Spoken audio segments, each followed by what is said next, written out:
protest again and again and again. None of and then that when is a court tells you None to of stop, that is true. and then when a court You are tells trying you to stop, to impede you us violate from enforcing judges' the law orders. Not and in a getting partisan dangerous way, criminals off of our streets so we don't have more families like the ones that are sitting behind there me. And tell me that Lost you are their children, responsible gone forever. for the running of your agency when you're not even aware. Either you are utterly incompetent or you are violating laws with impunity. You should step down from your position. If you don't, you should be removed by this president. And if not, Congress should impeach you. Yeah, I appreciate the encouragement. Enshrined in our Constitution is freedom, is liberty. Mm-hmm. It is an idea that the government has a very high standard should they take away liberty and freedom from an American citizen. How many U.S. citizens has DHS detained as of last October? Senator, if you're talking about detained and arrested, is that those that have been violating and obstructing our law enforcement operations? Is that what you're referencing? Because it could be hundreds and hundreds. We have faced violent riots across the country, you are specifically in Portland and in Minneapolis. The only people you've detained are committing crimes, but you and I both know that's not true. I haven't said that. I didn't so say then that. how many people you were referencing. Have you detained? I can't give you an accurate number because we've literally detained and arrested many for those obstruction of law enforcement operations, and also public others records, that had probable let me tell you what cause. my staff researched. And then released May I yes. continue? Public records are showing that over 170 incidents of your agency unlawfully taking away the liberties and freedoms of American citizens. This includes 20 children, 20 American kids that your agency detained. How long can your agency detain an American citizen? We don't detain children and separate them from their parents. Those parents have chosen to keep their child with them. I just want to be clear. You're telling me under oath right now that your agency has not detained American children. Those parents have chosen to keep their children with them. We don't separate families like the Biden administration did. Let me continue. We keep them together, and parents have the option on if they want their child with them or not with them. How long do detentions last when you detain an American citizen? How long do they last? We don't detain American citizens, and if there's probable cause. Let me give you, because you are not speaking truthfully under oath. Isaiah Pena Salcedo, a U.S. citizen living in California, was detained more than 70 hours, almost 3 days, even after he showed ICE agents his passport. My colleague, Senator Blumenthal, gave you example after example. He brought people here who had something else we Americans consider sacrosanct, our home, our property. Your masked agents jumping out of unmarked cars have broken into, considerable property damage occurring, into American citizens' homes. Case after case of this, and you sit here before me and claim the buck stops with you, but you don't even know the names of these individuals. I ran New Jersey's largest municipal police department. When my officers engaged in misconduct, you can be damn well sure I knew about it and I investigated it. And yet you have situations where your officers are violating the sanctity of people's homes, arresting and detaining them and holding their children. And you're acting as if you don't know about it and saying that under oath. Miramar Martinez, who is here right now, on her way to church, an American citizen going to church, not just to worship, but to donate clothing. Your officers shot her multiple times. The case was thrown out of court, and you represent here that you don't know about it. In New Jersey, are you aware of your officers' activities in places like schools? Are you aware of your officers' activities at our public schools? Sir, we don't go into schools and do targeted law enforcement operations. We do targeted law enforcement operations like other agencies So you're and law telling me that enforcement ICE officers entered the grounds of a high school in Minneapolis, that's a fact, Elementary school children in New Jersey are terrified of your agents. When they came upon a school bus stop, they fled. Another school, a higher education, Columbia University, your agents reportedly lied to students, told them they were searching for a missing person to gain access to private spaces, to non-public areas of campus. Secretary Noem, these are kids. They're terrified in our communities. How do you think that affects them when children in my state go running, fleeing, and often you all pursue children, throwing them to the ground, getting on their backs, putting them in handcuffs? I want to talk to you about this incredible empire of for-profit companies that are profiting at rates we've never seen, and the way you're using money. Let's drill down on the warehouses that DHS has been buying over the last several months, totaling hundreds of millions of dollars. Are you familiar with the acquisition of a warehouse DHS recently bought in Roxbury Township, New Jersey?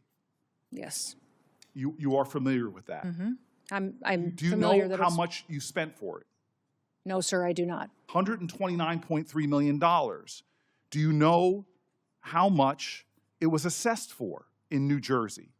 Sir, we're purchasing centers across the country to build efficiency into our detention system. Efficiency to so that me, we as a can, person who's run tight budgets before and had taxpayer dollars, you paid $129.3 million for a facility in my state that was assessed at less than half of that, at $62 million. To work for a president that says he's a great deal maker, I can't believe he thinks that you're a great deal maker. But what's worse than that is that the Roxbury Township Council, comprised entirely of Republicans, voted unanimously early this year to oppose that facility. My office tried to facilitate a meeting between DHS and local officials so that ICE could hear their concerns, yet DHS did not even respond.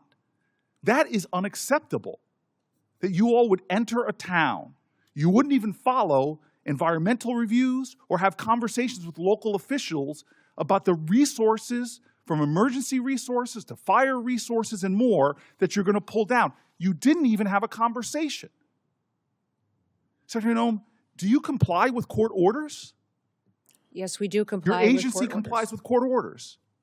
Yes, we That- comply with federal again, court you were orders. saying under oath that you do, and yet we know in January the chief judge, Republican appointed for the Federal District of Minnesota, found that ICE had violated nearly 100 court orders since January 1st alone. In my state of New Jersey, last month, the chief of staff to Deputy Attorney General admitted in my state that in the New Jersey District Court that the government had violated 52 separate court orders, all involving cases where immigrants successfully challenged the legality of their detention. So this, again, is a constitution that you swore an oath to, and one of the most important ideals is that no one is above the law. You are violating the separation of powers, violating court orders, and routinely violating the civil rights of Americans. This is a reckless and out-of-control agency that you are responsible for. You seem to have no situational awareness whatsoever of some of the most egregious examples of Americans being completely attacked, violated, undermined in accordance with our laws by their own government. And this is what is phenomenal to me, is immigration was your president's #1 issue, overwhelmingly popular with the American people. But now it's overwhelmingly unpopular. And it's not because you are deporting dangerous people that everybody here wants out of our country. No, it's because you're going into our schools. You're terrorizing our children. You're detaining children. You're arresting Americans. You're breaking into our homes. You're terrorizing our streets. You're violating our rights to peacefully protest again and again and again. None of and then that when is a court true. tells you None to of stop, that is true. and then when a court You are tells you trying to stop, to impede you us violate from judges' enforcing the law orders. Not in and a getting partisan dangerous way, criminals off of our streets Republican-appointed and so we don't have Democratic more appointed. families like the ones that are Don't sitting sit behind there me. and tell me that Lost you are their children. They're responsible gone forever. for the running of your agency when you're not even aware. Either you are utterly incompetent or you are violating laws with impunity. You should step down from your position. If you don't, you should be removed by this president. And if not, Congress should impeach you. Yeah, I appreciate the encouragement. Tonight, a fiery confrontation on Capitol Hill is grabbing national attention. In a tense Senate hearing, Senator Cory Booker delivers a sharp and emotional challenge to DHS leadership, raising serious concerns about civil liberties, accountability, and the power of government agencies. What unfolded was more than just politics. It was a clash over the Constitution itself. Welcome to Mohammed News Network. In a high-stakes Senate hearing, Senator Cory Booker questioned DHS Secretary Kristi Noem in an intense exchange that focused on one central issue: responsibility. From the very beginning, Booker made his position clear. If you lead an agency, the responsibility stops with you. Booker opened by reminding the Secretary of the oath taken before entering office, an oath to uphold the Constitution. He emphasized one of the nation's core principles, freedom and liberty. According to Booker, the government must meet an extremely high standard before taking away those rights from any American citizen. He then raised a key question: how many U.S. citizens have been detained by the agency? The response, however, lacked a clear number. That moment set the tone for the rest of the exchange. Booker presented data suggesting that over 170 incidents involved the detention of American citizens, including children. The Secretary pushed back, stating that the agency does not detain children separately and that enforcement actions target individuals involved in unlawful activity. But Booker countered with specific examples, including a U.S. citizen reportedly detained for nearly 3 days despite showing identification. The disagreement highlighted a deeper issue: conflicting narratives about what is actually happening on the ground. The conversation then shifted to enforcement tactics. Booker raised concerns about reports of agents entering private property, conducting operations in neighborhoods, and interacting with individuals in sensitive locations like schools. He described these actions as alarming, particularly for families and children who may feel unsafe or targeted. The Secretary responded by stating that operations are targeted and conducted within legal boundaries.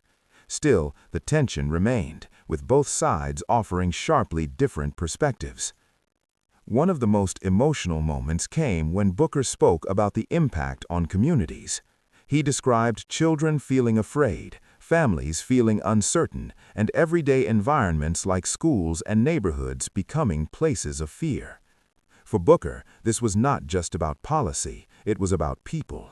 He argued that enforcement actions should not come at the cost of public trust or basic rights. The discussion then moved to government spending. Booker questioned the purchase of a facility in New Jersey, pointing out the large gap between its assessed value and the price reportedly paid. He raised concerns about financial oversight, local engagement, and whether taxpayer money was being used responsibly. This line of questioning added another layer to the debate, focusing not just on actions, but on decision-making. Perhaps the most serious concern raised was about compliance with court orders. Booker cited instances where courts found violations related to detention practices. He stressed that no agency is above the law, and that respecting judicial authority is essential to maintaining the balance of power. The Secretary maintained that the agency follows the law, but Booker argued that documented cases suggest otherwise. As time ran out, Booker delivered a powerful closing statement. He framed the situation in stark terms, suggesting either a lack of awareness or a failure to follow the law. His message was direct: leadership requires accountability, and if that accountability is missing, there must be consequences. This exchange highlights a growing national debate over immigration enforcement, civil liberties, and government accountability. It reflects deeper questions about how laws are enforced and how far that power should go. This report is based on statements and exchanges from Senator Cory Booker during a Senate hearing. For more updates and clear, fact-based reporting, stay with Muhammad News Network. I'm your host, and we'll see you in the next report.